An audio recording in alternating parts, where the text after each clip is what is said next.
Philippians chapter 4 and verse 6. Do not be anxious about anything. Now, I don't know. A mother raising a child, not only Stephanie, but any of you. A father raising a child in your homes and in your families. Perhaps there are anxious times. When it's 2 a.m. and the child running a 102 fever, do not be anxious about anything. Well, somebody be anxious. The kid's sick, burned with fever. And then there's that when they come home from school, perhaps, or they whatever. And then you get a report card from them, and they've got all red numbers on that report card. And don't be anxious for, well, of course I'm anxious. The kid's failing and flopping out of school. Oh, and there's the next situation and circumstance. And there are many times throughout all of us in the raising of our families, you might say, well, it's impossible not to be anxious. As a matter of fact, it would be wrong not to be anxious.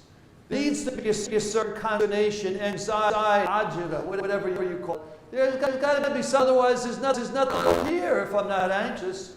Well, I understand that.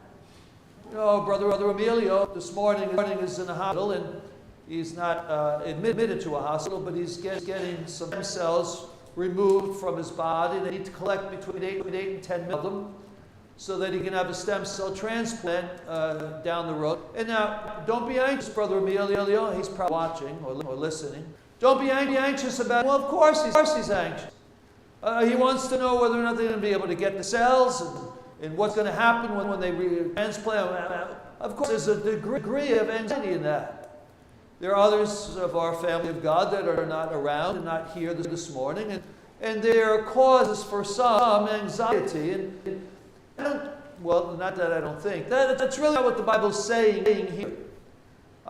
If you look at it in an Amplified or some other translations, do not allow painful anxiety. Now, is there a difference between anxiety and painful anxiety? Well, the answer is yes. Not all anxiety is painful anxiety. When anxiety shoots you down,